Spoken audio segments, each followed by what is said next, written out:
Oh, Ooh. Daedalus. Hello. Hello, everybody. Hello, everyone. Alamas. Um, Daedalus, one. People come in. We can wait a little bit. I know we have the time slot, but let's I'm thinking, I don't know what y'all think. I'm probably going to say a few things and then step down.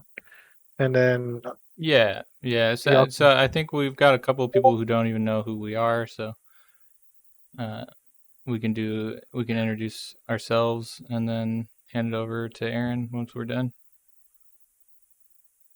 You wanna go yeah, first? sounds great. my name is Warren G. Uh, Trophy.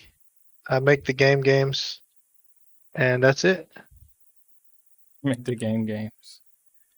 Okay. Well, I'll go next. Out of the two duo that started Pneuma Games, I'm one half of it. It's myself and my brother Warren, or he goes by Chalfie, and everybody in my family knows me by Tommy or Thomas, but on here I've been going by Olin, so we're gonna stick with that. Uh, and we started Numa kind of, I don't know, out of this deep desire to do what we've always talked about doing, but never really took the plunge doing together, which is a strong creative endeavor. But we've fallen in love, obviously, with making games and game jam and Yeah. meeting people who like to make games. And one of those people is Swag Shaw, who is also known by Aaron Shaw, who is from Dynamite Stew. He's been pretty successful, I'd say, on more than pretty successful with game jams, including GMTK, and there was one other one that the name is evading me right now that you guys placed in, but that's the one that is featured on your itch page, right? That Knight Rider themed kind of jam that was also a big team.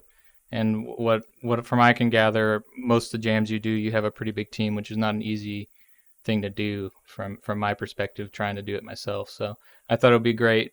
We thought it'd be great for you to shine a light on that and a little bit about how you've won those jams. Maybe some of the magic can rub off on us all here. And without further ado, if you want to say a little bit about yourself and get started, Aaron, and I think you have a presentation to show, right? Yeah. Um. Yeah. Cholfi, did you want to add anything Oh, before I jump in? yeah, I wanted to say I'm not good at this public speaking stuff, but It's the first time. Swag Aaron is a cool dude. I met him game jamming in the Curdle community. I got to see his game, and then I've been kind of doing a similar thing where I picked up game jamming and just got addicted to it. And yeah, we've had a lot of in-depth conversations. It's been a while since we've talked as much as we used to, but when we were making games together and jamming, I learned a lot from you, and that's why we kind of wanted to do this because I felt like you have so much to just inspire. And I don't know if you know that yet, or if you do, but you're very inspirational with the stuff you say sometimes. No, That's you. no you. Well, thank you, man. Yeah. So I was gonna skip introductions, but I feel like I gotta own up to all of that hype. Um, so I won GMTK 2020, which was a competition of like 5,000 entries, and I placed top 20 with Two Time and Towers, and I've been working on that for the past 3 years. And uh, Divine, you know you're working on that with me right now.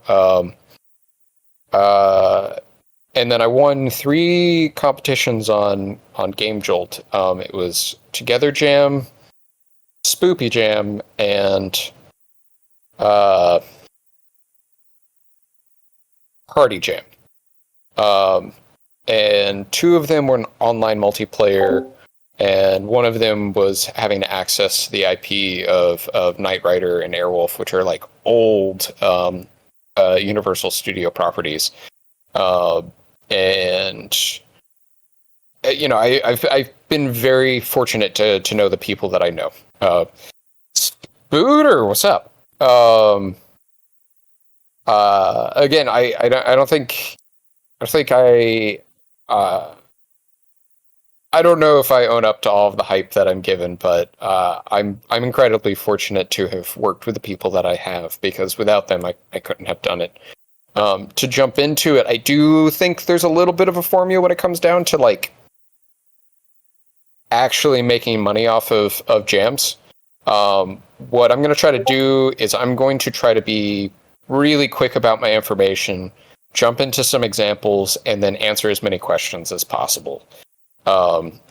Let's see here. Can y'all see my screen? While you pull that up, I just want to say thank you to everybody.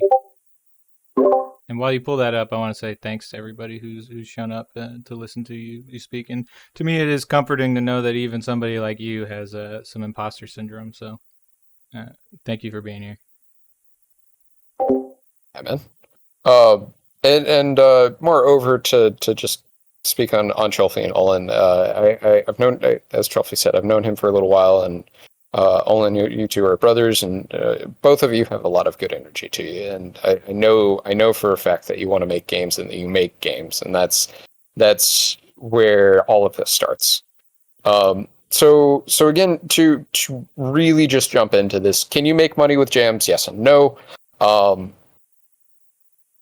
There is an entire list on itch.io. Literally, if you go through it, or if you like Control F and like search a $ or search prices, you can find some immediate hits. And then if you just go through everything, you'll find even more. I've actually done that before this presentation, and I have a few things that I'd like to show. But I'll get into some more of this information first. You want to identify clear rules and define prices. Avoid Ponzi schemes. Like, some of them just sound vague but really promising. Like, oh, $3,000, but like maybe. And that's the biggest thing. You want to find clarity. The more clarity there is, the better that jam's going to be when you're finding it. This is, I think, maybe the best information that I could give anybody. Is it doesn't matter how large the competition is. It's about 10 to 15 that will show up. So like on itch, on the like top right corner of it, it'll say, oh, 1,000 people have joined. 10 to 15% of that will submit a game. So let's say like 100 out of 1,000, and then only 20% of that 100 will show up as competition. Like, a lot of people don't get the idea of what a jam is and how to approach it. And so instead of like 1,000 people approaching you as like competition, 20 people are like looking at you, and some of them aren't. You still have a top 20. Like, you're gonna have first place, second place, and third place. I really want to like set that into the mind of like, these are numbers to play against, instead of like, oh, I'm going against 1,000 people. I'm going against like 20 people. And if you notice some jams that have like awards or prizes, like best art, best music, best use of our APK, like less than 10, honestly, like less than 5% of the 20% of competition are going to use are going to try to approach those awards. Sometimes, like, the number one will like hit one or two of those, and like even the judges will spread out the prizes. So it's just, you're going to find that even aiming for low-hanging fruit will be in your favor if you're just trying to make some money or trying to get some allocates. You want to execute the best. I personally have the philosophy inside of a competition that, say the theme is cupcakes, you're going to get a dozen games that are actually about making a cupcake. You need to be certain that if you're going to do that idea, you're doing it the best. It's always about doing it the best. If you're going to do a different idea, then you need to do that different idea the best. Like, somebody else might have it, and you just need to feel confident about that. You also need to align with sponsor expectations. So what I mean is like, it's an aspect of knowing your audience. Like, what is the sponsor looking for? Are they trying to find a game that is trying to break the mold, or are they just trying to find like the best cookie cutter game? Because that can be an expectation. But overall, again, you are trying to appeal to an audience, not just yourself. Understanding the rules and the judging criteria is a large portion of that. That'll also help with like team assembly. This is where again I say, like, look at the clarity of something. It will help you in finding out what you need to do. Don't make it your first jam. Don't experiment out of your skill sets. If you do not know how a 3D game works, if you don't know how a 2D game works, you need to not do it. If you don't know how to make an online multiplayer, don't do it. Now is not the time. If you're trying to win a competition, you play inside of your skills. Don't design for yourself. You end up ignoring the theme. Going back to the theme of cupcakes, if your cat is named Cupcakes, it's not a divine sign to make a game about your cat. I cannot tell you how much people do not know, do not understand, and then will not care about your game. If you can make it more to the theme, you're always going to be doing yourself a favor. Don't design for yourself.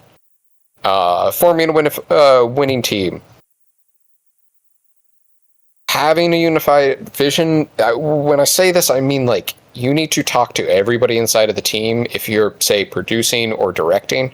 And you need to make sure everybody who is coming in is starting to understand or desires the role that they have.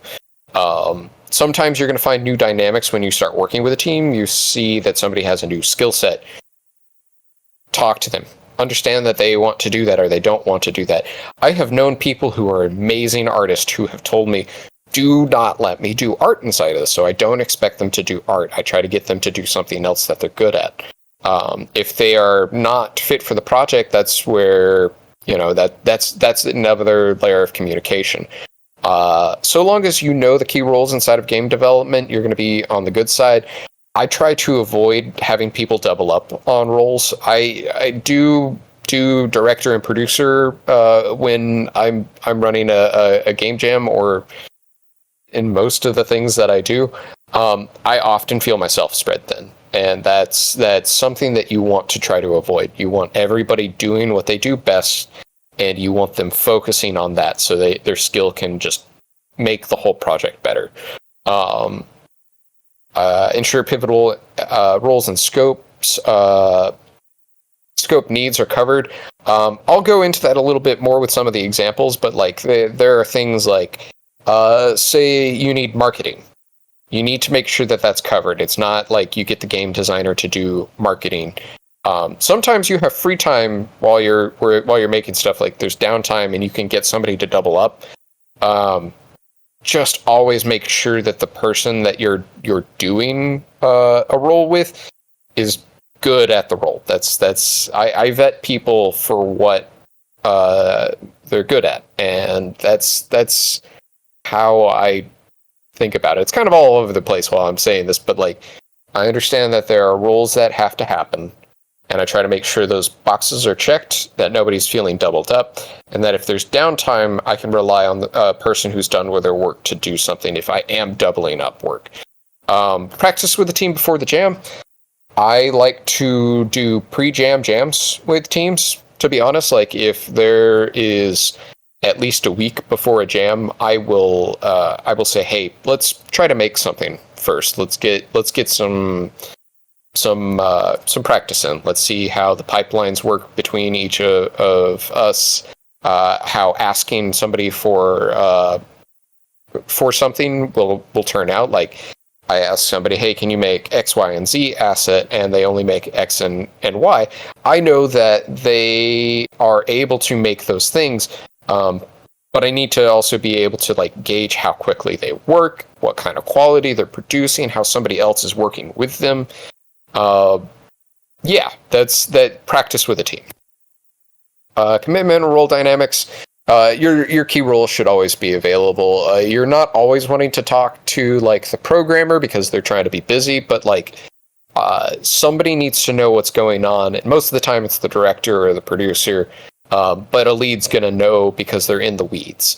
Some roles like music and art, they can be more flexible. They're off doing whatever they want. But like if you have a month for a jam, and your lead director or your lead programmer is like only available 2 days a week, they're not your lead programmer. They're a support programmer. You need to be able to find somebody who can commit to the roles that they're doing. Trust in each other's commitments and decisions. If you're not supposed to edit their work, don't. Seriously, like if somebody's making something happen, don't prevent them from bringing value to the game, or think that their value isn't enough up to your standards. If they want help or support, either the director will specifically say, hey, this needs to be edited, or they say, hey, I need help with this. If, say, somebody were to overstep that boundary, you address it. That's a problem. Actually, like somebody's stepping on somebody else's toes, and you need to be able to like say, hey, I need you to be able to do X, Y, and Z instead of taking care of Simon's works, right? Like Simon's making music, and he doesn't need you to like come back and master the sound unless he has asked you. Do it often, do it early, and just be real with people. Scrum at a really quick glance. This is a broken. This is a disservice to Scrum, but let's go through it real quick. Product owner is basically going to be your director. They set visions and priorities, what everybody needs to be working on. Scrum master is somebody who's going to be like saying, all right, we have X, Y, and Z that we need to be doing. They need to be able to help with that process, right? Development team is everybody involved, especially at a low level of indie. But like in a Scrum team, it's supposed to be no more than like 7 of the development team. So that your artist, your programmers, your sound, whoever's working, like that's your bunch. I have not gone above that, but like say you were doing a massive project with a large team of artists, a large team of programmers, and a large team of musicians or voice actors, you would break them up into separate groups, and you would have them work as their own development teams. And then you would have leads turn into a new development team of their own Scrum base. Product backlog is simply the game design document. Sprints, especially when you're talking about like GMTK, which is a 48-hour event, you need to start breaking it down into hours. If it's something like 2 weeks, you need to break it down into days. I know for a fact I check in with people very often, not in like a micromanaging control way, more in the sense of like I try to ask people, get a feel for them of like, hey, you said you're going to make character art. How long do you think that's going to take? In Scrum, you're supposed to specifically ask, like, how many points do you think that is? I kind of think that's garbage. I like asking for hours. I know the whole idea is supposed to be you're not trying to quantify it in hours, but I'm trying to get a good feel for the fact that there's so short of amount of time. So all I do is I just check in about halfway, and then at the end. About halfway, I'm able to identify if somebody is going on the right course. And at the end, I have made sure that they are set up for success for the next thing that they're supposed to do. Daily stand-ups, this is always a thing that you should do. Basically, at a 24-hour mark, you need to be able to check in with every single lead. You need to be able to say, hey, this is all that's going, has happened, and you need to be able to identify anything that's preventing them from their own success. You don't use that moment to address them. Or to like attack the blockers. You use that moment just to identify them. Sprint review, once you are done with a sprint, which again it can depend how long the jam is, you will go into knowing what to do about those blockers. And then sprint retrospective is basically after you have said, okay, let's say a day is a sprint. You start to discuss, okay, this is what is next, or maybe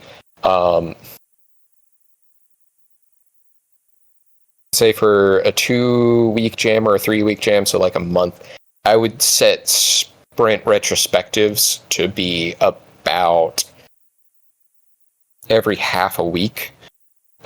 It allows you to just like quantify the amount of time that you have and how much time you have left to start doing what is next on all of that. Again, this is a ridiculously small scope of Scrum. I have been Scrum certified. It's like 2 full days of learning. This is a stupid quick simplification, but I wanted to just set this inside of your mind for the fact that if you're actively communicating, if you're actively saying what's going on, how do I fix this, and how do I pivot, you're going to be set up for the most amount of success, and that's done with structure, and Scrum is that structure. So the art of pivoting, recognize when, again, you're not doing it like as you're working, but if it's not working, you need to change direction.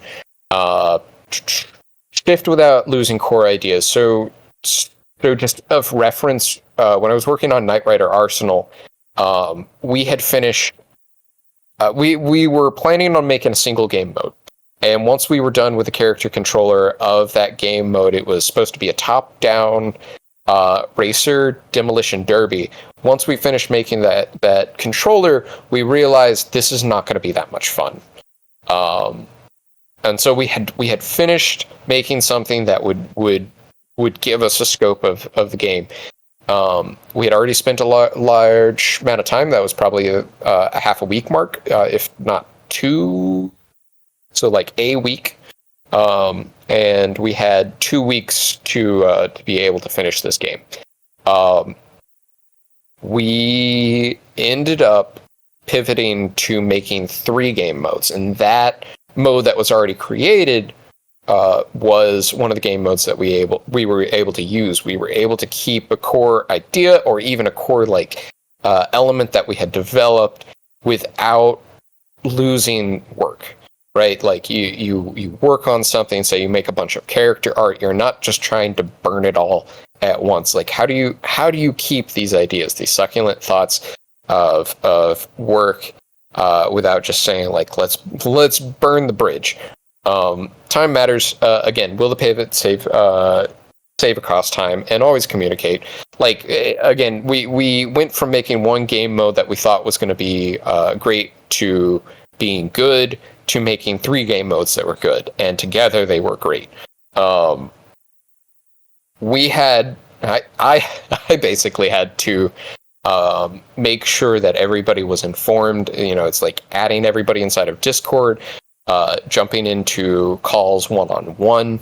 The moment that you're making a pivot and you're understanding that that's the direction, everybody needs to be informed. Everybody needs to know that it's happening. It needs to be reflected in the game design document. There needs to be no question that it's happening. And just the note at the bottom, if you're not pivoting to something that's more aligned with, say, the theme, you might be headed in the same or worse direction. Like just talk to each other. Know what the theme is. Know what the criteria you're going to be judged on is. If you're trying to adjust to creativity, don't go into something that's just as creative. Go into something that's more creative. Splitting the price.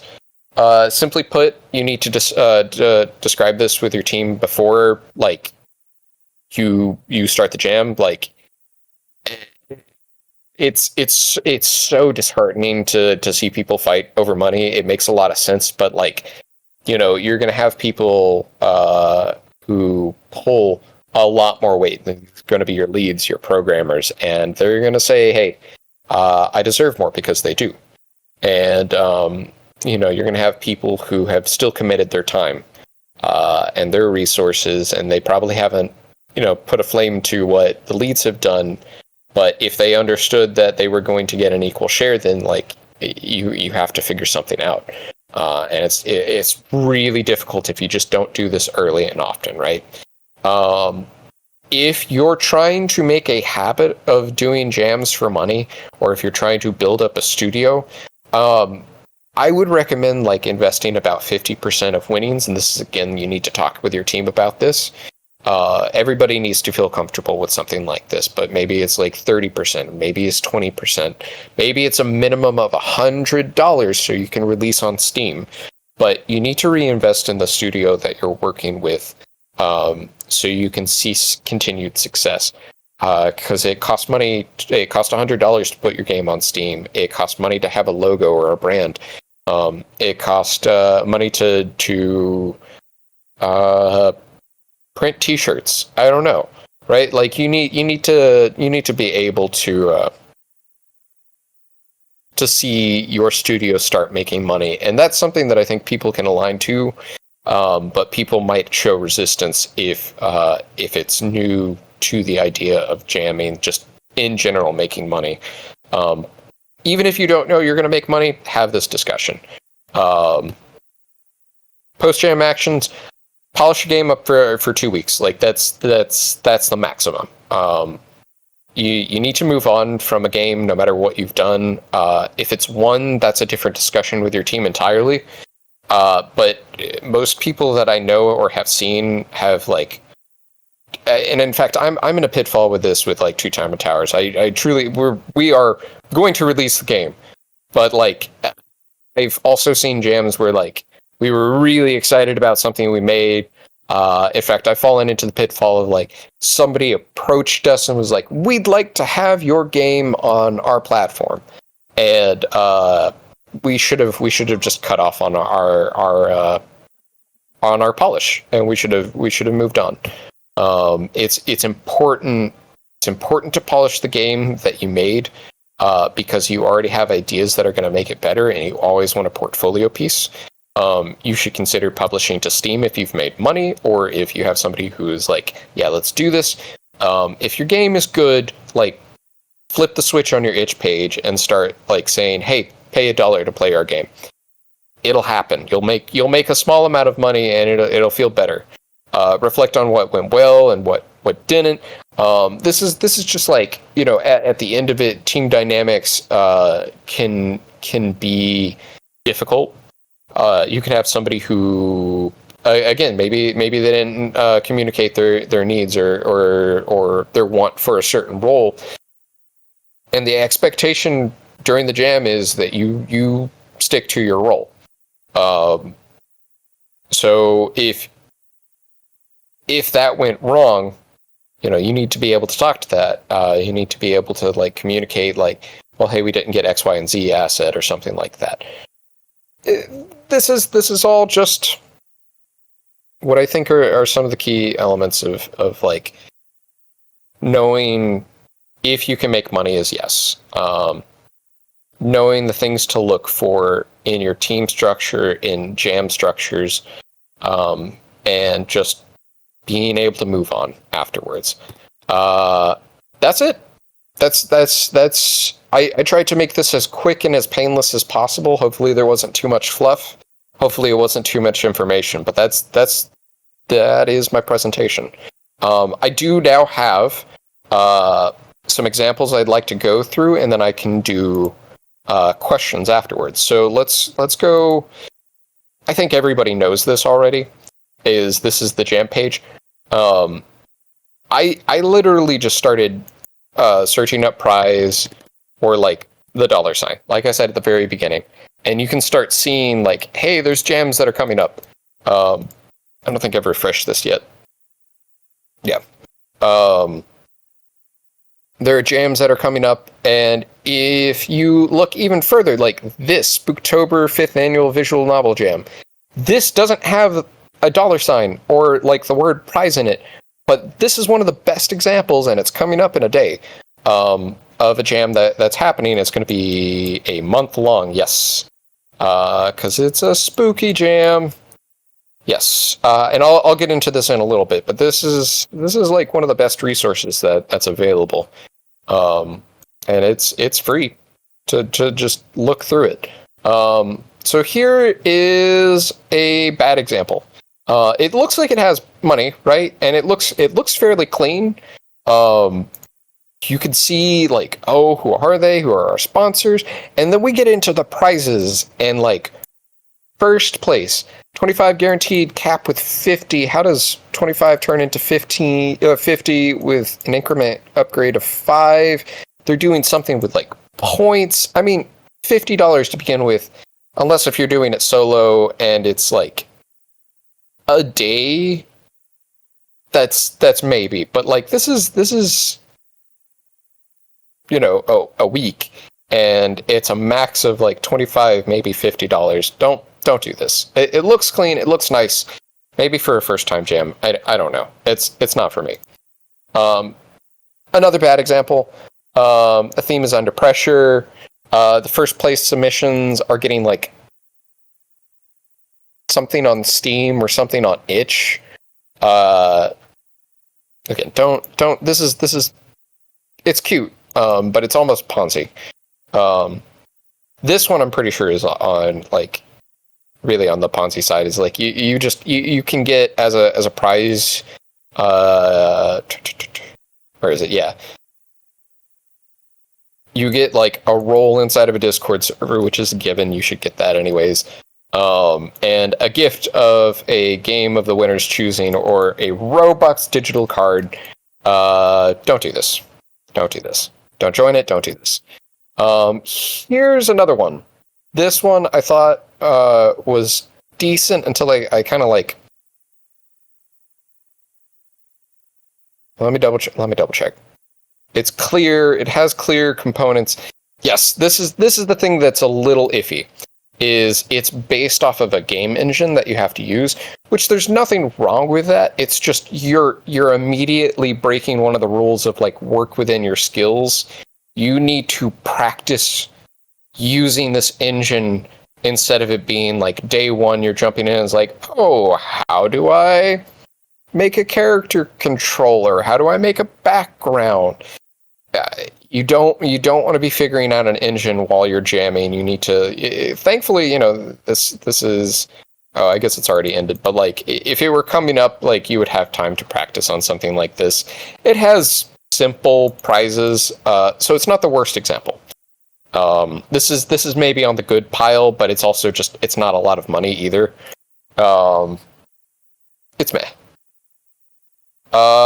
Let's see here. This is on the good pile as well. It's really clear. They have the rules written out for you. You can tell what you have to make with the rules, and you can tell what you have to make with the rating. Like this, it wants you to make a devlog, so you need to have somebody on the team who is dedicated to making a devlog. Wow factor. You need to make sure your creative design is like up there. Good user experience. You need to have somebody who like has UI in mind. These are the things that you need to take note of when assembling your team, and they outline it very clearly. The prices are small. It's like it's a gift card, and I think it's like Amazon gift card. It's on the scale of Ponzi because like it's not real money. I can't eat an Amazon gift card, but you can like order food off of Amazon. So yeah, I really like this. I think it's super clear. If they were doing a bigger prize, it would be awesome.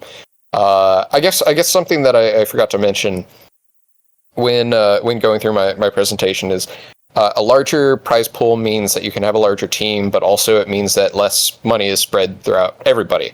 You have to be able to communicate with your team how much they want, or what they're aiming for. You need to know what your minimum would be if you get like third place. Just talk with your team about like what are you trying to get. This is again one of those like it's good. This is actually a very frequent jam 107. Again, the rules are clear. The judging criteria, it's super simple. This is like, I would say this is good for solo dev. Both of those were good for solo devs. This is on the side of good. This is in fact on the side of great. It's very clear. It gives you absolute requirements. Online multiplayer functionality. That means you need to have somebody who can do online multiplayer programming inside of your team. That's not just any programmer. That's a specialized type of programmer. It needs to use a dedicated server. Like, they give you everything you need. They have very clear prizes. They have additional prizes, which is like, okay, cool. It's I don't care about that. I care about the cash.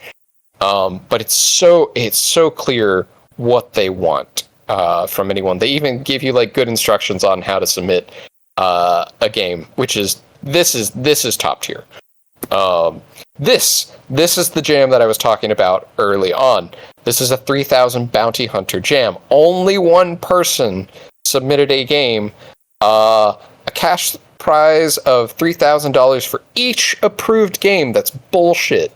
If you're hosting a jam, you need to just send out that money. This is so bad. This is so bad. Like, I hate this so much. You sniff out things that don't smell good. And this smells awful the more you read into it. This one I have mixed feelings on, but it's the best and it's also one of the worst. It's so not clear. Their formatting of this is just kind of terrible.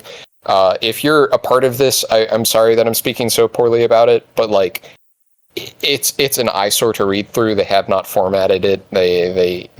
I had to look into the submission. I specifically went to their Discord server. They have this thing where it's like, once your masterpiece is completed, upload it as a private submission before the jam concludes. You can't have a private game and submit to a jam. The game has to be public. And then they also want you to send a message. But like, if it's going to be submitted, they're going to see it. They're going to have to review it because it's submitted anyways.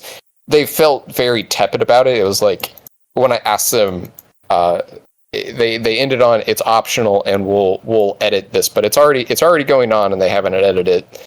So like, I'm ranting about that specifically, but there's a lot of flags on this. It's NFT based. I've seen the stuff that Connect does. It seems kind of. I'm shitting on this a lot. The money seems legit. It seems good, and if I were to enter this, I feel like I could make a really good stab at first, because I know what they're asking for. If you like, again, they have the information there. It's just not organized. You can read through it. They specifically have this like social media bonus, which should just be social media category. They want you to specifically market your game, which is great. All right, like keep in mind everything that they are asking for. They want you to use an asset from a game dev studio, the thing that they like they're pairing with. And there's a bunch of paid assets, which highest price. Lowest price first. There's a bunch of free assets, which means like the more of these that you use, the better in their eyes you're going to end up doing, right? Like, keep in mind the sponsors. So you can actually game this jam really well if you know what you're trying to do. I personally do not like this very much. I still have a lot of issues. So it's the best and it's the worst. And then we have the best one, which is coming up in like a day. Again, they have money that they are doing. They talk about who they are. It's very clear. It's like they talk about their themes. It's a visual novel jam. It's in the title. They answer questions. They talk about their sponsors. They're very clear about their prizes. This is a good jam. If anybody has free time, like I would honestly recommend it. Yeah. That's what I have. Hopefully that has been entertaining and good information. Thank you, Aaron. And I will take questions. Yeah, Yeah, if anybody I'll take questions at this point. wants to ask a question, you can. There's a way to raise your hand. I'm not sure how to do it, so maybe I shouldn't be instructing you to do it. Or you can say in chat, or you can just type your question in chat. But if people want a little bit of time to think about that, okay, Spider. So let's invite Booter. Spider. Yo, Hello. How we doing? doing good. Hot minute. Swag. When are you holding another jam?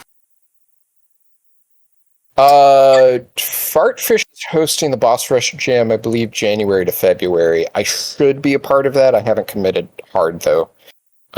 Just because I know I'll most likely be busy at that time. Yes. Okay, so eventually.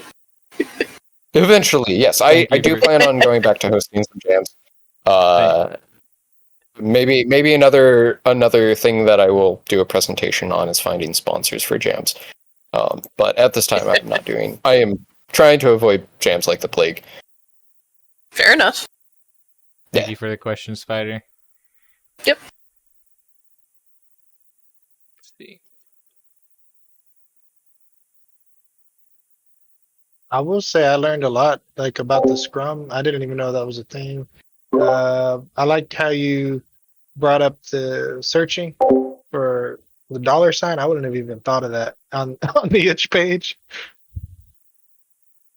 Yeah, I did Yeah, appreciate and again, like your attempt to Go. summarize how it's in the time span of a sprint. You're doing sprints. You're still going through the rituals of the daily stand-ups and the retrospectives on a defined schedule. That you're doing crunch sprint, which is taboo because sprint or Scrum is supposed to prevent crunch, but like all jams are crunch. Like there's no avoiding that. It's a more active work schedule, hopefully, than anything that I've seen from like a more leisure pace of work. And so you actively need it's to definitely get not a a pace 40-hour on work on week. what's going. or maybe it is a 40-hour work week, but No. you're trying to finish the job in those 40 hours, which is a whole lot different. I like to imagine that I'm living next to somebody when I'm doing a jam. Like we're in the same room, and they will often go into the other room to sleep, and they will come back into the room that we are all working in. It's like sleeping under your desk. Is it what you're supposed to do? No. Is it what we do? Oh, I'll say we have It's a good question. sign. Yeah, The I'll monk interrupt with another question from Monk in the chat. He asked, "What factors make you commit to polishing a jam game?"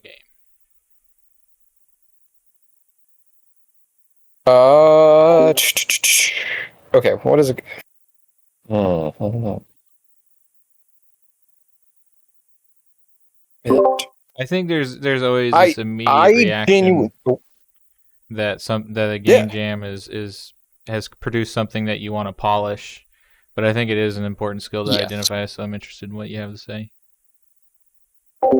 I think all jams have like features that you didn't finish, or like some type of bug that like got pushed to the end, or like some people start reviewing it and they're like, oh, I mean, like I can backflip and like fly over the level, and you like the light goes off in your head. It's like, that's not intended. I didn't mean for that to happen. That's not the game that I intended to make. And you say, well, I just want to fix that. Well, I just want to fix this. And well, if I'm going to fix this, I'm going to make this feature happen that I wanted to make. And well, if I'm making this feature, well, maybe I should develop the game a little bit further. Stop it. Stop it right there. Don't you dare. Like, finish the game.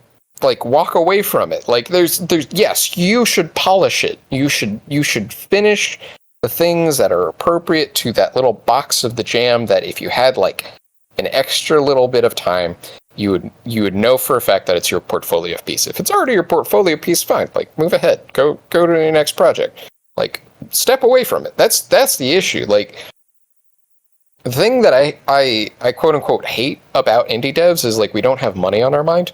Like, we always want to make a game and we always want to like make it something that we love, which is great. We need to always keep that inside of our head, but like our head and our heart. But you need to like move on to the next thing. And a game studio that basically jams about 3 to 6 months worth of work is Sock Pop. They release a game every 6 months. And that's insane. That's what we all should be aiming for, in my opinion, as indie devs. We should make something that's small, compact, and like a good experience. That's a game. That's it.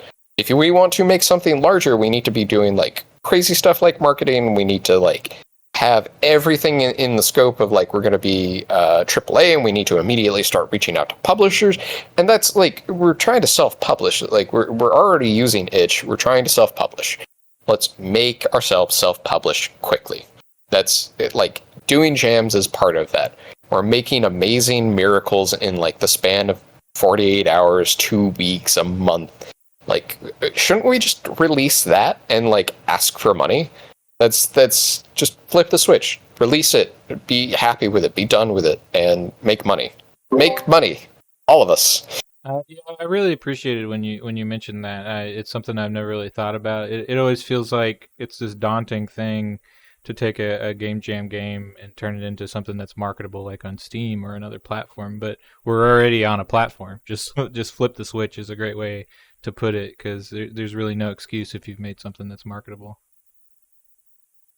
Yes. Again, I struggle with like imposter syndrome, and I know for a fact that even though I do that, I need to make money off of what I do. If this is going to be a career, money needs to be had. And we're already doing all the things that would make money. We're just not letting ourselves make money. That's my take on it. Right.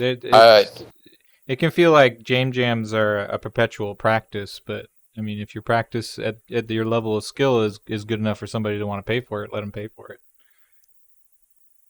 Exactly. Spider, you have a question about Scrum.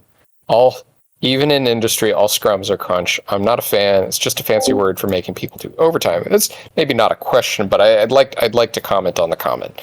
I think everyone inside of the industry does crunch. I don't think Scrum is crunch. I think it's supposed to prevent crunch. I think you're supposed to be able to see the trajectory in which you're moving, and you're supposed to be able to say, cool, we're able to like align on that. That's not like in an ideal world, you take the team's velocity and you make it like a little bit better. You don't do it to the point where you're burning people out and you're dropping morale and you're saying like, hey, you need to come in over that 40 hours, especially like when the contract workers. No, I would think that's. I believe in crunch only because I've worked doing crunch. It's not like it's a good thing. It's a very bad thing that is a industry standard, and it's not something that I try to support. It's just something I'm aware of. It's the worst. It's horrible. Yes, it is.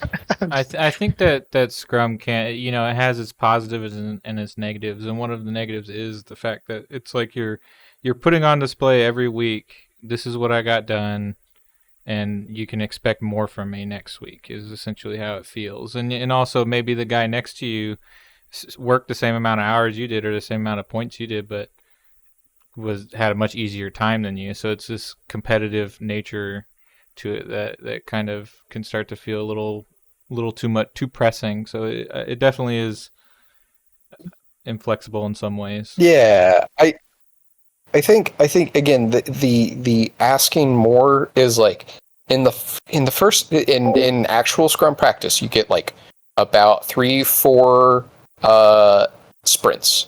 You do like, hey, we're going to do X, Y, and Z, and we're going to do it in the span of 2 weeks. And you get the velocity of the team each time, and then you actually get the average velocity. and you see like, okay, we can actually work a little bit quicker than that, and you want to do about 80% of that max. Because you're not like 80% is again this pseudo number that you take out of thin air.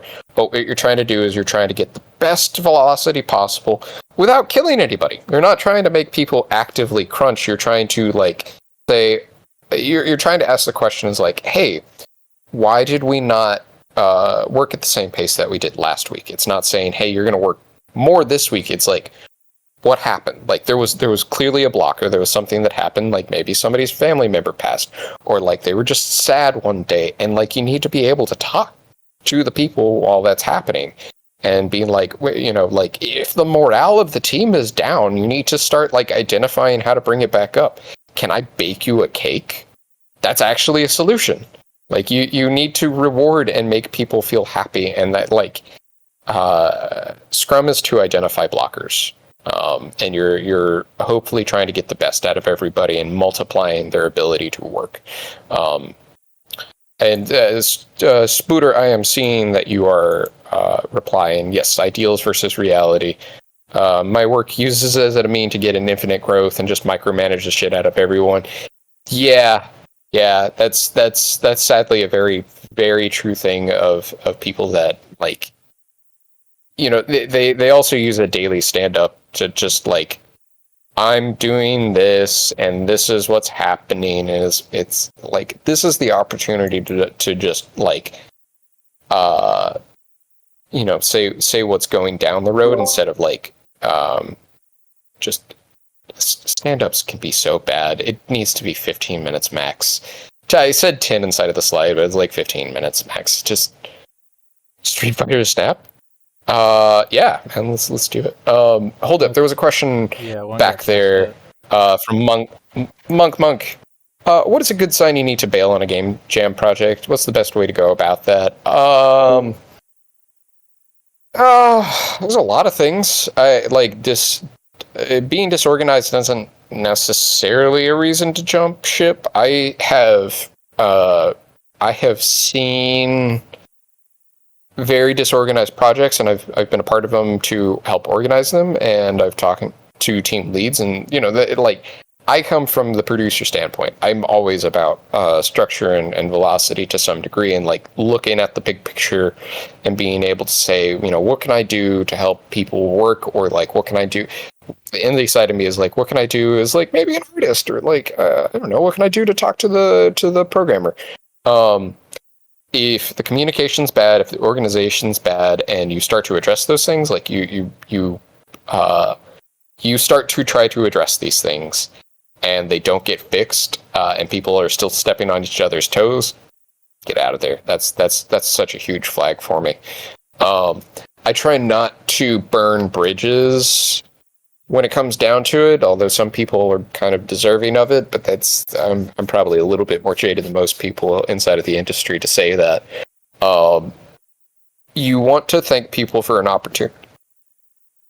Like somebody's brought you in, and maybe you just need to say, hey, like life stuff came up, and you have the right to say that.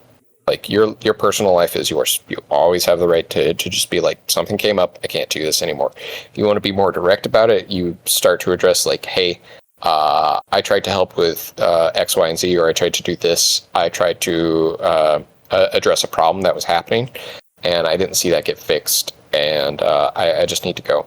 I do think there's something to be said about like you're at 70, 80% done.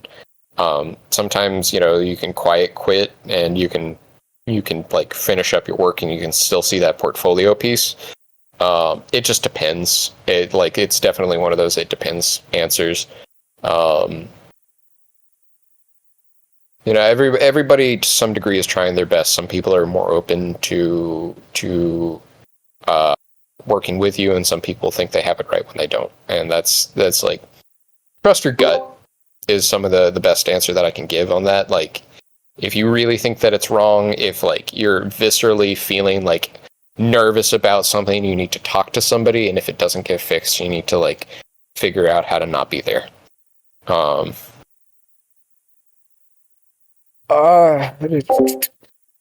think more of an description when it comes to, yeah, go for it. Oh, I was gonna kind of throw in something too. I mean, I know this is important because we've all talked about it. Well, we haven't talked about it. Is kind of well, you're kind of getting at it, like egos. Like egos can be very big, and it's specifically projects in general. And the quickest way to like grow is to just kill that. Like if you're able to just be like, you know what, I want to have fun with people, and I mean, I'm somebody that has a big ego, so it's hard to shut that off. But I just wanted to kind of throw that in there too. Yeah. Yeah, egos are fine. Like I had this conversation today. Is just, if something's going wrong and you're upset at me, I don't care if you're lying. No, I'm sorry, not lying. I don't care if you're yelling at me. I do care if you're lying to me. Like just tell me. Just straight up, like, try to get it off your chest. Try to tell me like something's going wrong, something is bad, and we can go forward with like honesty. We cannot go forward with like with egos that are just saying I can't get along with you. Like you can work with anybody. I don't know if you guys know Mythbusters, but like Oh two yeah, of the biggest personalities. What is it? Jamie and Adam Savage, the guy with Yeah. like the walrus mustache, and the guy with like the blonde hair, and he was always like really excited and crazy and glasses, all that. They didn't like each other at all. They, from what I can tell, they just hated each other's guts, but they had a lot of respect for each other as professionals. yeah, And when it came down to the work, they could work with each other. When it came time when like their shift was done, they went home and did not talk to each other. And that's fine. That's like I'd rather know where I am with somebody and trust their work than like have difficulty with them on like a professional level. It really sucks when that happens. Try to get out of there. That's it. Just like if you will know if it's draining you. Try to get out of there. Try to fix something. If it doesn't fix, like sometimes it just happens. Try not to waste years of your life. Yeah, to get so bent out of shape out I- of something that takes maybe 2 weeks, 4 weeks, in the grand scheme of things, like you can't have hard feelings. You have to accept that everybody's going to give you what they can give you, and that's just my 2 cents. Like you can expect all you want, but what they give you is what they can give you, and just find acceptance in that. plus everybody's like doing it for each other in some regard. So like when somebody kind of drags the whole team down, it's like I'm not saying anything in general. I'm just like, because I've been in bands in the past and other projects, and it's like it all relates with each other. Yes, it's really hard to spread friendship at times. It's one of the hardest lessons to learn. But it's going to be one of your best tools. Is how do you build something up instead of break it down?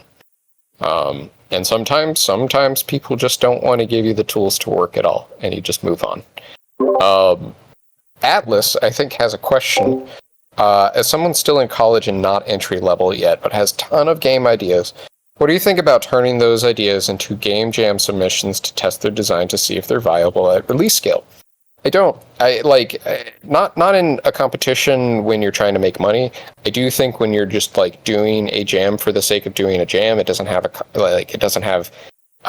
can have a competitive air, but like not when you're trying to make thousands of dollars. It's like the issue is like is Atlas still in here? I only see 5 members in the audience. Yeah, he's still here. Yeah, he's there. Okay. Where? Oh, hello. I'm sorry, it disappeared for me. Yeah, I really think I think this is a great question. It goes back to like your first jam should not be your competition jam, and I think that's where ideas are a first of a thing. This is me personally. I mean, you take everything that I've said with a grain of salt, right? But like, it's not the right time to test out ideas when you're trying to make money. It is the time to test out ideas when you're having fun. Like if you're experimenting, experiment.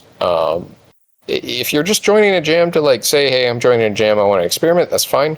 But if you're wanting to get like eyes on your project and see how it is, jams are a great place to do that. Competitions are going to be pretty rough on that because the lens of your audience is always going to be around the competition instead of, oh, this is creative, oh, this is unique, and like, because like you're not going specifically with the theme, you're trying to make something that you already have fit the theme, and that's you're doing it for yourself, and I don't recommend that. I really don't. It's not to say that I don't think there's a time and place. Sorry to interrupt you again. Just kind of before I forget, this No, you're good. I was ranting on that. You asked, but you mentioned before, but you kind of didn't define. You mentioned designing for yourself as something you should avoid. Can you go in a little bit more into detail about, because that kind of goes into what you're talking about right now? Yes. So again, like if you have this idea that like again you're trying to test out, or like I've known so many people who like are amazing creatives, but like they go into a jam and they're like, I already know what game I'm gonna make. I personally think that's a stupid idea. And I'm really rough about that, and I'm really mean about it. But like, I think your heart's in the right place. But I don't see that working out. I've seen a lot of creative people make really amazing games that get like, 50th place, or like last place, or like not anywhere it should have been for how creative it was, because it didn't fit. And like, if you want to try to make something for you, make something for you. I shouldn't stop you from that. But like, if you're trying to win a competition, you need to play the competition. Again, I did this example of like, the theme is cupcakes. You're trying to work within the idea of a cupcake. Are you trying to eat it? Are you trying to describe it? Are you trying to assemble it? Are you using a cupcake cannon? Because I don't know if that's a great thing, but like you're trying to make something around it. But if the idea is loosely connected to your cat named Cupcake, you're making the game for yourself. You're making the game for your cat, and you're going to get feedback on that, but it's probably not going to be the feedback that will be beneficial to you, and it's not going to be something that will help you win that jam. I hope I'm being going more in depth on the question is more in the mechanical level. Like if you have an idea of a Super Mario Kart racing game, if you have a game jam theme that fits one of those many ideas that you have, maybe you can pull out of that cabinet. Yes, sometimes. Yeah. Yes. I really do think it's on the dangerous territory of like,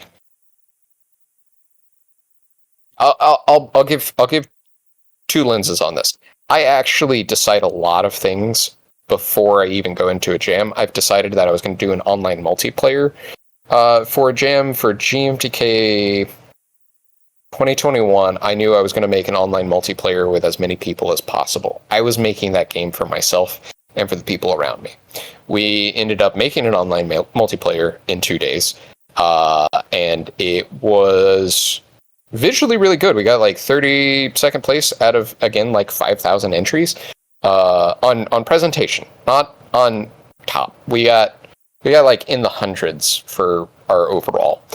But we made that game for ourselves, and again, that's to like test things out, which is to go more into that question. Is like, if you want to test things out, that's a good spot to do it. I was testing out the team, and what we were able to do from there. A week later, Game Jolt had Party Jam, which was an online multiplayer jam. So we like looked at each other and we said, "Hey, we can do this, and we can take one of the top places," and we did, because we had practice on something that was very difficult. So if you're trying to make it like a Mario Kart game to get it out and like practice it, do it. Don't expect to win, but do it. Like, practice yourself. That's again, I'm not saying don't do it. I'm saying like, bring down your expectations. You're probably not going to win if you're making it for yourself. We didn't win because we were making it for ourselves, but we gained a lot more out of it because we practiced. So if you're just trying to do ideas and get things out there, fantastic. That's awesome. Do it. I encourage you to do it. I do not think it is a winning formula, though, for like winning the competition. I think that's a fair assessment. I think possibly it's a matter of being honest with yourself in that moment. Am I forcing this round peg in a square hole, or did I just so happen to find a square hole, or whatever that fits? Exactly. If you're lucky, so again, like party jam, like square hole, square peg. We got lucky that it immediately was something that we could jump into. But so you're saying if you have like 100 game ideas, do you still need to come up for a new one for the jam? You should always try to make what you're making unique for the jam. You shouldn't try to make the thing that you already have fit the jam. You should try to make something unique for the jam. Now, granted, again, I have decided if it's going to be 2D or 3D or 2.5D for a jam that I'm going to approach, because I need to know the skill sets of the team before like we even make something. Like, I'm not going to put a 2D artist making a 3D model. I'm going to say a 2D artist should be working on UI and UX. I say, a 3D artist should like be able to make environment and character controllers and equipment, or if they can't make all of that, they need to have support. But defining a genre, like a racing game, I think a racing game is kind of unique on that question. Is like, oh, I want to make a racing game. That's fine. You can make a racing game work with a lot of different themes. It doesn't necessarily mean that you're going to have those things mesh immediately or at all. And you just got to be careful of stuff like that. Yeah, everything is a remix, yes. I've never seen it, but conceivably they'd make only racing games, but they join all sorts of jams and make the racing game fit the jam, and it could be your thing, but they're probably not joining a jam that has a restriction that is applied that makes it to where that's impossible. And it's just, but maybe that is the whole gimmick to their thing. I mean, like, so on the concept of a racing, somebody who only makes racing games, like, they have access to a bunch of car models, maybe they can do something with that. But if the jam is specifically make a fighting game, unless if you have cars that are attacking each other in a ridiculously funny way, like a Mugen, I think it's called Mugen. Oh yeah, Mugen style car fighter. You're probably not making anything that people are wanting to see, and you're doing disservice to yourself.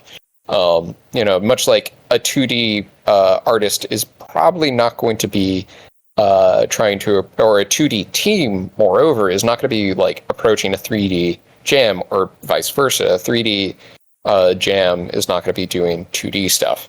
Love to specialize as a physics guy. A lot of coding background that I need to even get close. It's hard stuff. Let me make sure I'm not missing any questions back here. Atlas, that was really great question. Olin, you had a question. I did. Do you want to? Yeah. Do you want to dive into that a little bit more? Or? Yeah. Well, I've experienced, I think, the kind of the upper echelon of what I'm comfortable in terms of leading.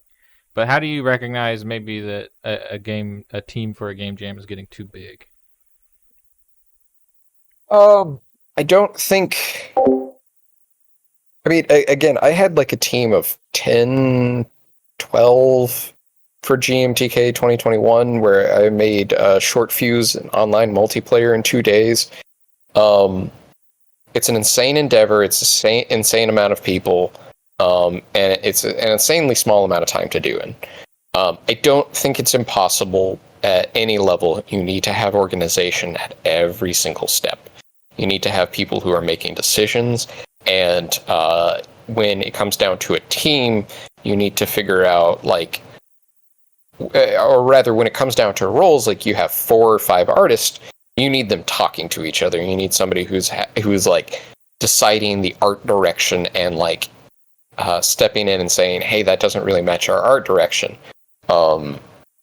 You need to have leads for these roles, and the bigger it gets, the more leads you need to have, and the more that they need to meet, and those groups that meet need to be able to report to another person that ultimately It's like report an to the top. exponential complexity, right? Like you start to have people Yes, organizing the and people organizing. yes, I mean, at a certain point, when you get so large, you're no longer jamming; you're making a game. That's. I don't necessarily know the definition between the two, but by the time I hit 20, I started just imagining what my next game would be, not my next jam. And I think there's a big difference between the two. I hope that helps. Do you want me to delve into that a little bit more, or? I could make a comment Thank you on it. for yeah. I know Swag, you're really good about really getting to know somebody and their abilities, and I think that's a very unique and important quality to have, is being able to see, okay, this person's great at 2D. I'm not going to have them working with another 2D artist unless they're specifying a different thing. You know what I'm saying? Sure. Yeah, I group people up with their skills. I try to. I try to be knowledgeable of every single type of skill there is. When I first came into game development, I knew that I didn't have any hard skills. I knew that I had soft skills in everything, and I tried to lean into that as much as possible. What I realized when I first came into development was that my weakest skill was programming and working in engine. So I took a class on Unity, and from there I was actually able to learn a lot more because I was more useful, and I could be a part of a team, and I could learn development from there. So even in myself, like, I knew what my skills were and how I wanted to use them, and that's always been where I come from. I was gonna say too, expounding upon that, like you have like Divine Shadow, and you just had yeah, I can't. What was his name again? The musician, Seaweed. Alex Seaweed. Yeah. Yes. You're really good about that too, where like you have like y'all are all buddies, right? Y'all are all working together, and like, okay, I'm gonna do this quick jam that's 12 people, but they're people that work together well. Or is that something that you do, or do you just like create brand new members to work with? Not necessarily create, but Again, I try to work within the needs of a project. I definitely have people that I trust to work with. I try to keep them in my loop. I try to like just brainstorm with them on the side, but that's because I've grown my network and there's people that I can trust. There's plenty that I can speak on when it comes down to like making new contacts for jams. GMTK is an amazing resource when it comes down to meeting new people. They have their own system for like meeting people, and you could just network everywhere. I kind of want to go into that too, because like it's kind of crazy to think about that. Like literally everybody in these groups, like we all know each other through game jamming in some regards, and I think that's special in some way. Like we've all met each other in the same interest, and we're growing and learning from each other, which is one of the reasons I wanted to do this, or we wanted to do this, was because, like, yeah, originally Olin and I were like, hey, let's talk with Swagshaw and pick at your brain a little bit. But I was like, well, why don't we just do it publicly like we talked about, and get the groups involved as well? Because that's cool, because now we're all in this together. I think there's a very, what's the word for it? A real feeling to that is what I'm getting at. Like, if your heart's in it. Yeah. Yeah, I appreciate that. It's just nice to say. Yeah,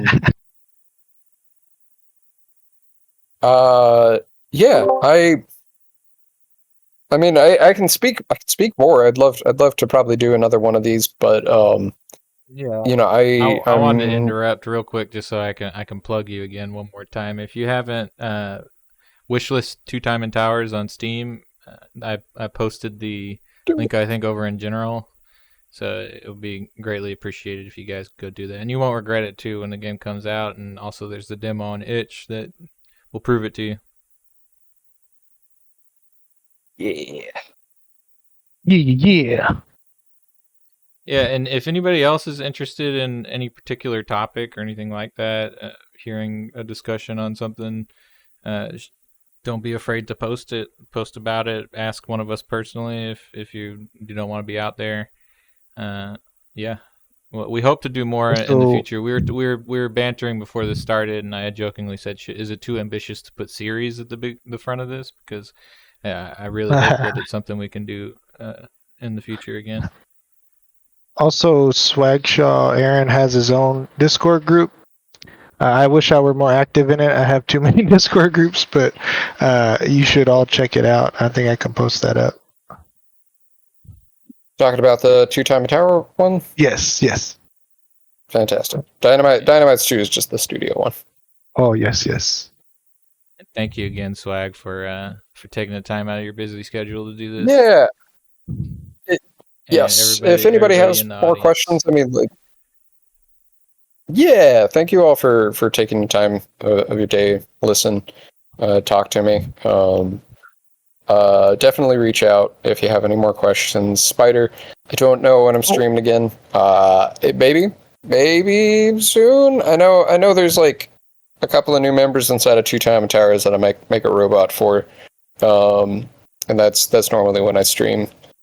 You just reminded me. But I've been keeping my nose down to get 2 Time Towers done, and it was good to build up hype in the beginning. But now I got to be able to focus. Also, my computer has been real buggy. I'm on my laptop right now. So I don't know if streaming could last. You know what I mean? You reminded me, I kind of want to mention this because I think it would be a disservice not to. You just mentioned that you were thinking about doing like a program or like some kind of game development. So I think that'd be neat to kind of follow up on too. Thank you for plugging that, because I would have forgotten. If I had finished up making the class before this had started, I would have plugged it. I am planning on making a game development school. It's just talking on the things that I talked about, not just the things that I talked about today, but going into more depth of like the roles of game development, going more into the depth of like what you need to do to start like publishing or like talking to pitching to publishers. It's just the kind of information that if I had earlier when I was making teams, I would have liked it. Oh, look at y'all. If we want to go back and talk a little bit more about what was in the presentation, I thought it was interesting when you started to go through the examples to show ones that some of them, I mean, may very well have been written in ChatGPT, and identifying and being wary when something it seems too good to be true or just off is a skill you have to have, sadly, because the truth is this one's garbage. These people are probably trying to use you as a product and hide that fact from you, and that's not. You kind of hijack your game. You want to.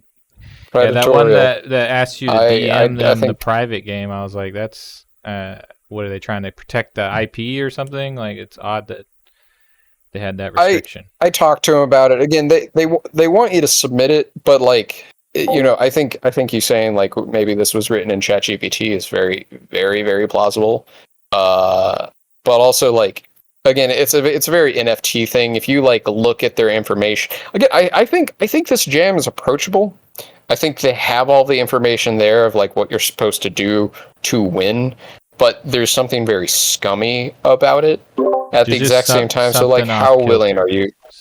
That something feels a little very off. And so like if you sniff it, like walk the other way, right? That's my best advice.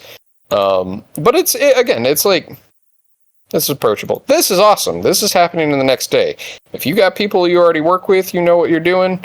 Like, I don't know. I kind of recommend it. I also appreciated the fact that you made it much more approachable with the concept that however many people you see that number there joined 650, and you immediately think, oh, I've got 650 people competing against me. But yeah, I really like the way you whittle it down by. And is there a way to see participation in past jams so you can kind of get a feel for that? Yes, actually, I like that you said that. In progress, featured jam, has jam submitted. Oh, where is it? Or coming this month. Top, there it is. Top past jams. And this is where I have actually gotten some of my statistics from.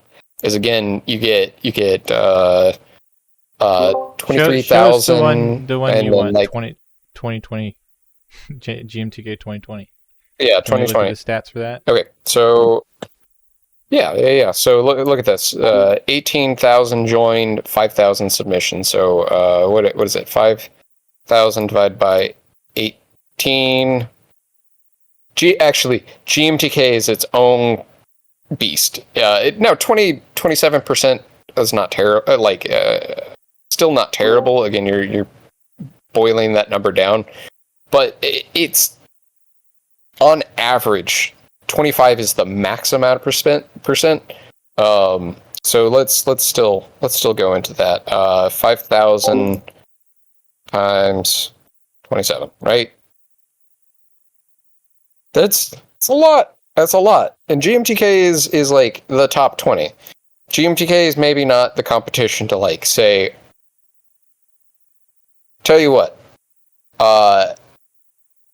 Zach Richmond, somebody that I work with on Two Time and Towers, actually did his own presentation on jam winning games, much like I've done one just now. We have totally different mindsets, and he approached it from like how to do brainstorming and what type of game you want to make. He speaks on an aha moment, which I think is a very poignant thing. When you're making a game, when you're brainstorming a game, you want something to be unique about it. You want somebody to pick it up and be like, oh, this is nice. I like this, right? You know, you have a moment of like normal gameplay that you already understand, and then something just goes neat. That's good. I kind of wanted to make a comment to Sure. what Atlas was mentioning earlier. Like, it's good to have like a bunch of projects that you can use, but usually this is something I do with game jamming, and I know you do it too.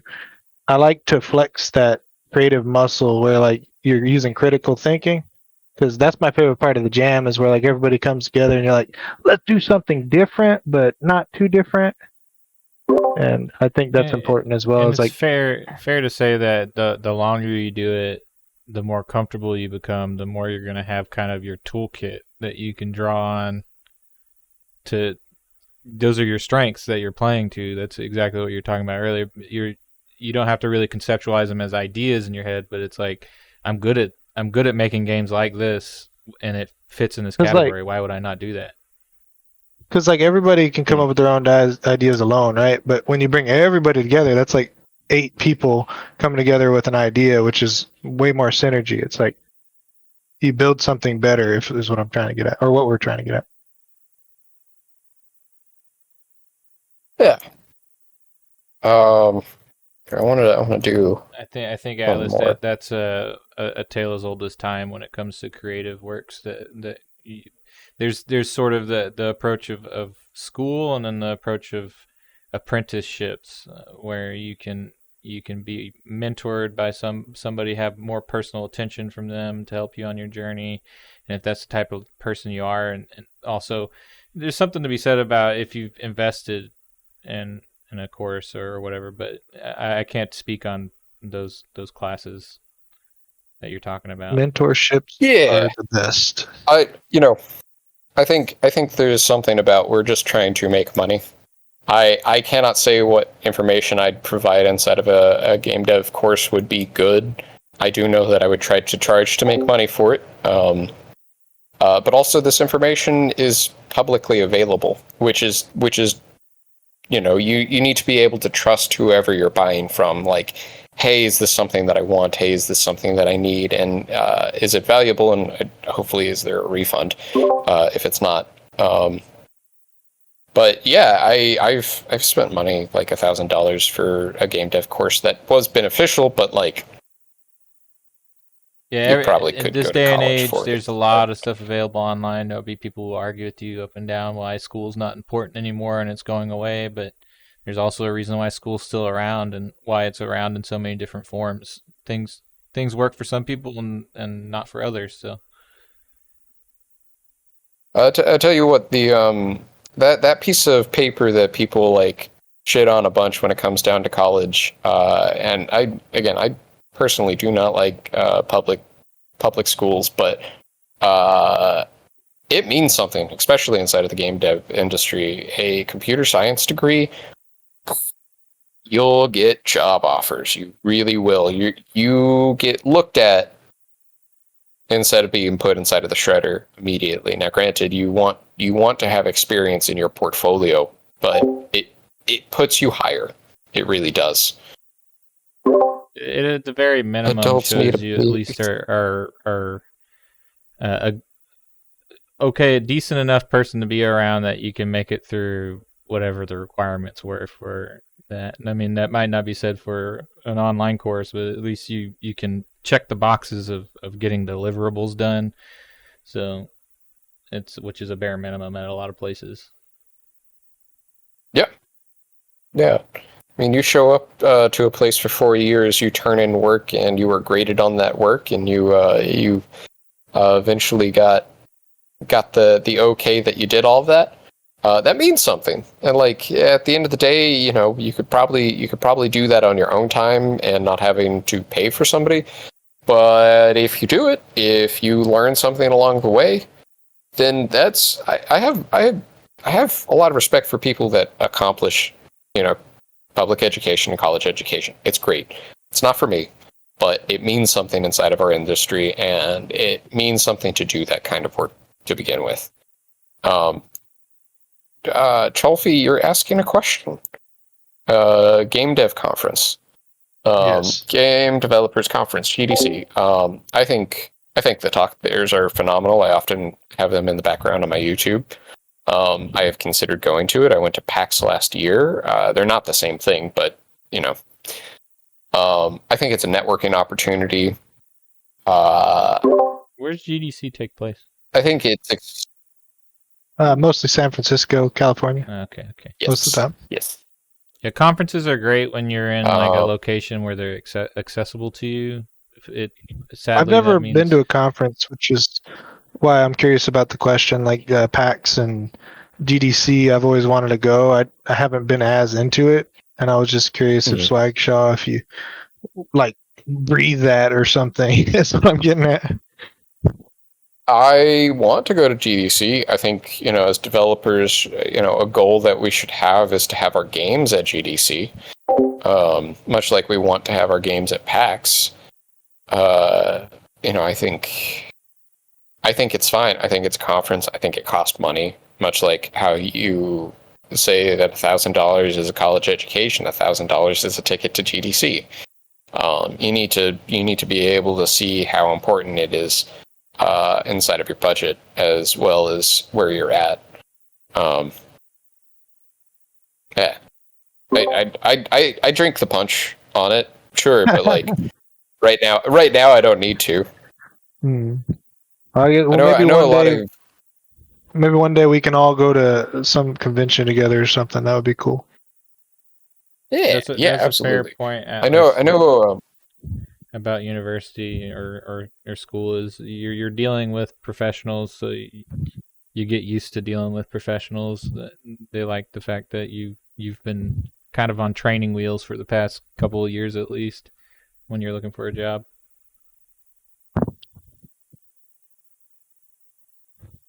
Yeah. Yeah. Yeah, absolutely. Again, I do have respect for doing it. Yeah, it's something absolutely to be grateful for, and that's really heartwarming that your family has giving you such an amazing opportunity, and it sounds like you're taking it the right way as well. Like, Yeah, that's Atlas is that's very talented. I guess one of the things that like started my whole like I don't like public education is that it often makes you learn a lot of things that you don't need to learn. And so if you don't know what you want to learn just yet, like if you know you're going into computer science for game development, you have a course already. But if you're going in there and you're like, well, maybe I want to be a sci major, or like maybe I want to be a poli-sci major, or maybe I just want to do art, like you have conflicting paths and not a lot of direction. So it's great for people with direction. I like. So it sounds like you were doing it the best way possible. Yeah, I'm a type 8, so I'm gonna play Pneumonia. devil's advocate for a second. That's what I'll say. When I was in school, I didn't change majors once, but my freshman year, I had the philosophy 101 course essentially, and that's when I learned that I loved it and I minored in it. So I can understand the argument on both sides about it is a waste of time if you accept it to be a waste of time, and then there's also the fact that you would have never known if it was a waste of time had you not been there. So Absolutely. we're in the what is it? There's South by Southwest here in Austin.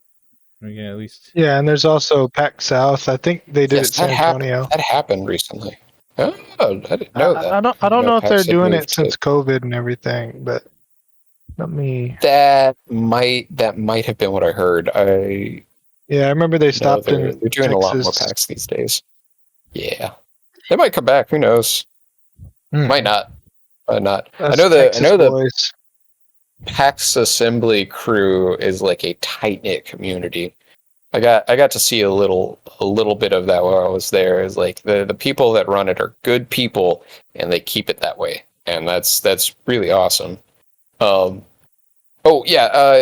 that I remembered on PAX. I know a lot of game devs like who are in AAA.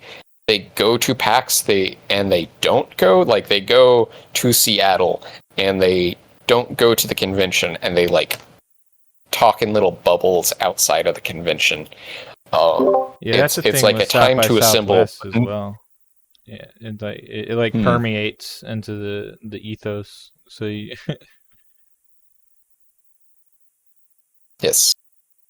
I drink the punch, but mainly for networking. I think it's the right place to be if you're a game dev. But you need to be at the right time to start doing it, I think. Yeah, don't. It shouldn't be an upfront investment. If you just started dropping that coin on going to do something like that, is kind of putting the cart before the horse. Although it's really fun. Yeah, as a leisure activity.